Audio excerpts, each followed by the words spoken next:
Olá, alunos! Hoje nós vamos observar mais uma parte da nossa disciplina de Direito Empresarial. Hoje nós falaremos sobre a evolução histórica do direito empresarial, que é muito importante que nós saibamos a nível mundial qual é a evolução histórica do nosso direito empresarial, que é objeto de estudo na nossa disciplina. Nós temos que o comércio é algo que existe desde os primórdios da humanidade, ele faz parte da nossa vida.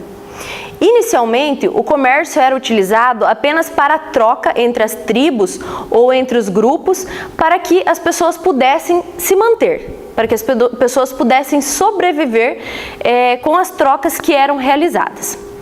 Posteriormente a isso, houve a troca do produto por moeda. Inicialmente era somente a troca do produto por outro produto e posteriormente, então, produto por moeda.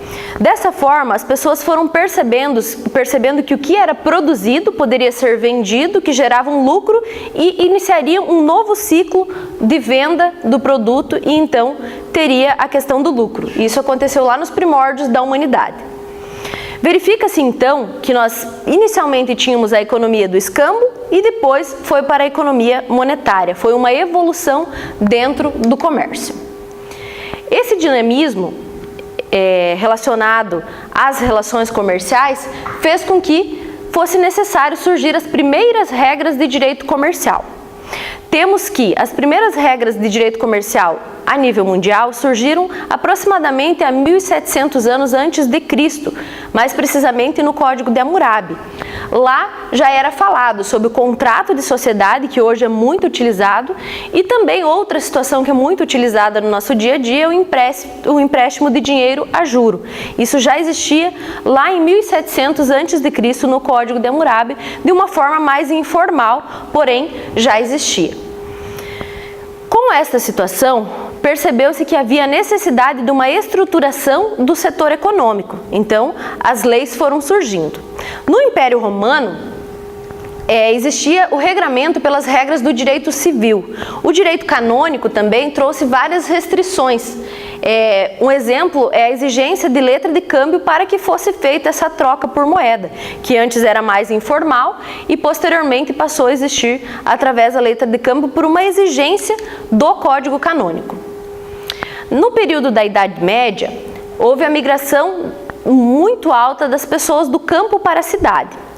Com esse processo migratório, as atividades negociais começaram a existir de forma mais evidente, principalmente fortalecendo o comércio marítimo também, para a questão do transporte desses produtos, e também os mercadores e artesãos acabaram por vender os seus produtos em feiras. Então, houve um aquecimento do mercado econômico nessa época. Solidificação do direito comercial como um ramo autônomo ocorreu nesse período também, porque inicialmente era dependente do direito civil.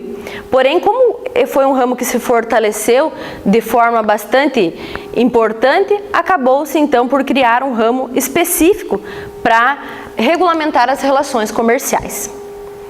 Segundo a doutrina, nós podemos dividir o direito comercial em três fases. Inicialmente, lá em 1807, tinham os usos e os costumes que eram as fontes de direito comercial. De 1807 a 1942, foi adotada a teoria dos atos de comércio. E, a partir de 1942, houve a criação, então, da teoria da empresa. As teorias dos atos de comércio e da empresa serão abordadas em tópico próprio para que seja esclarecido para vocês o que representam essas duas teorias no ordenamento jurídico mundial. Pois bem, encerramos, então, essa parte relacionada ao histórico do direito empresarial a nível mundial.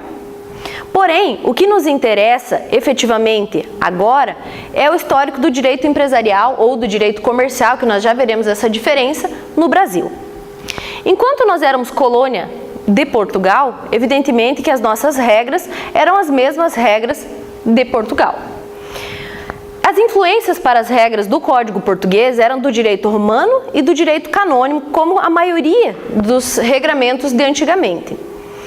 Em 1808, houve uma invasão das tropas de Napoleão e então houve a necessidade de uma regulamentação pelo crescimento do comércio em função desse acontecimento histórico.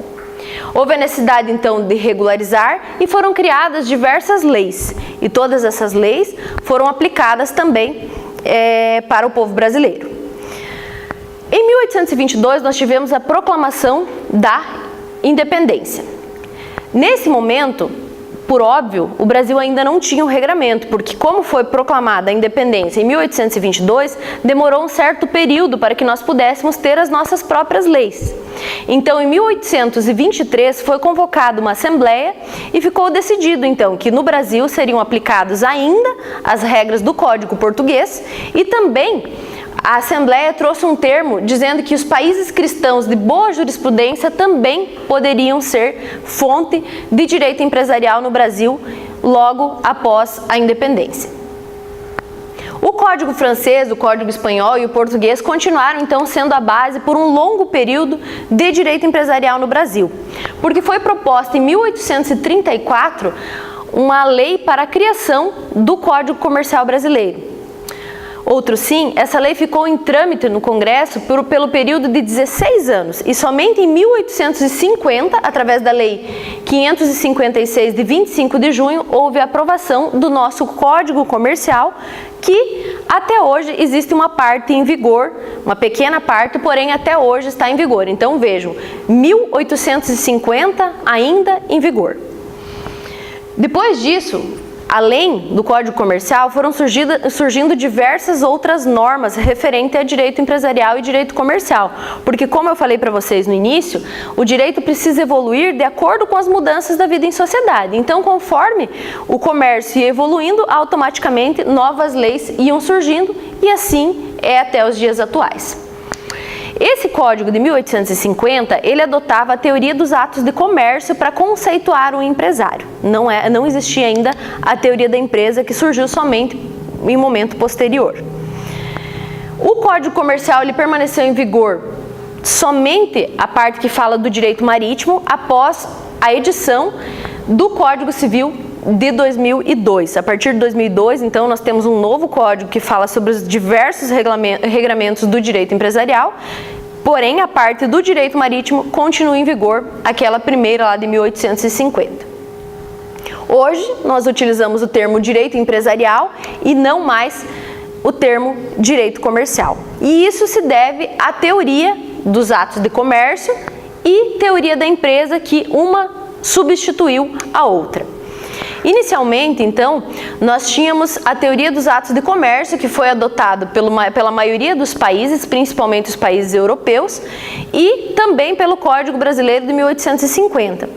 O Brasil apenas adotou a teoria da empresa no ano de 2002, com a edição do Código Civil.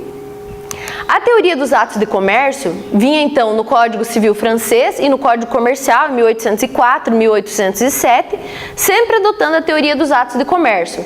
Era uma teoria mais simples que conceituava de forma restrita, como sendo comerciante, do comércio toda compra feita com a intenção de revender, desde que feito com habitualidade e profissionalmente. Então, era um conceito bastante fechado, ele não abrangia as indústrias e nem a prestação de serviço, que é muito presente no nosso dia a dia atualmente. Em 1942, na Itália, então, surge a teoria da empresa, que surgiu diante do dinamismo das relações econômicas. Por esse motivo, é um conceito mais amplo, um conceito mais moderno, incluindo também a produção e circulação de bens e serviços, como sendo atividade empresarial, atividade do comércio. Abrangeu, então, a indústria, a prestação de serviço e trouxe essa diferença entre uma teoria e outra. Então, atualmente, no Brasil, pelo Código Civil de 2002, nós adotamos a teoria da empresa como sendo o que define o comerciante e o empresário.